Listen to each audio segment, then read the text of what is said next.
I just got done reading Crazy Love by Francis Chan, which is a book that a lot of college students right now are reading. And I ask our college students periodically, tell me what, in your campus ministry groups, what are the books that are going around?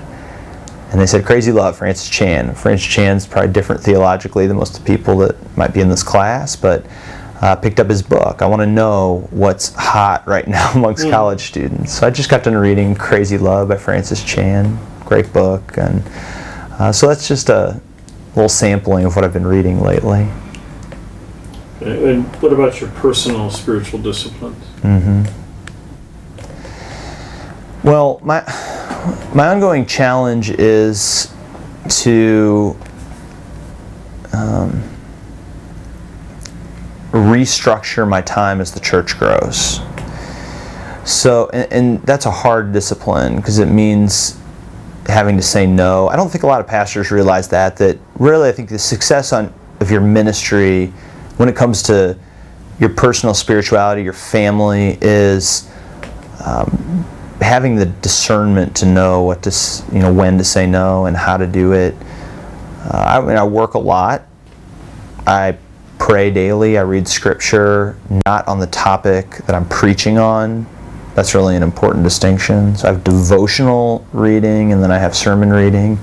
I do that daily every Tuesday. For 2 hours, I meet in a Bible study with a group of other clergy, and that's an absolute for me. So 2 hours every Tuesday morning. I arrive at the church at 6:30. I pray with a group of people for a half an hour, and then we have 2 hours of Bible study. So I invest time in personal devotion, prayer, and Bible study. I read.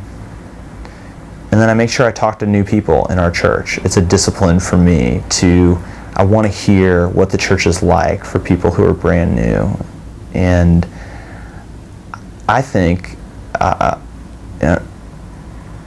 if you're going to be about evangelism, if you want to teach and lead people in evangelism, then there ought to be one or two people that you personally are pouring time into to disciple, to equip as leaders, to bring to Christ. Maybe that language has never been on your radar screen, but I mean, if you're inviting people to follow Jesus, but you're not following him very closely or not being attentive to that, that's a problem. And if you're not actively in personal relationships, I mean, I have guys that I meet with one-on-one that I'm personally investing a lot of my time in because I want to see them connected to Christ. So that's a personal discipline of mine, is there needs to be one or two people that you're pouring yourself into. Anything else you want to share? Feels important, something we missed? I think the thing that I want to share is, I know it's easy to take a success story and then show it, and that can do a couple of different things. It can inspire people, but it can also make people say, yeah, but you don't understand my situation. Yeah, but these people aren't going to change. Yeah, but I can't do anything like that. We don't have a new church. I think what I found out is that evangelism, in its simplest form, invitation, relationships, it can happen anywhere. I've seen it happen. That this church didn't have a lot of money. We don't have a great building. It's neat, but it's an old building. We've not invested a lot of money. We started from scratch. We're in kind of a declining neighborhood. The deck was stacked against us, but it grew nonetheless. And I've seen churches around us grow, even though their situation was dire. And it'd just be a word of encouragement that I wouldn't take too heavily the burden of, how fast you grow or how many new people come, but I think if you tackle this issue of evangelism with passion and authenticity, figure out what it means, and then begin to practice it in your life.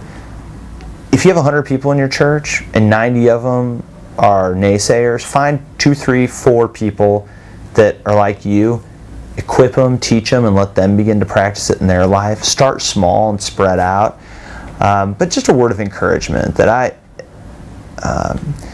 churches can, will grow again, and evangelism is possible where you are.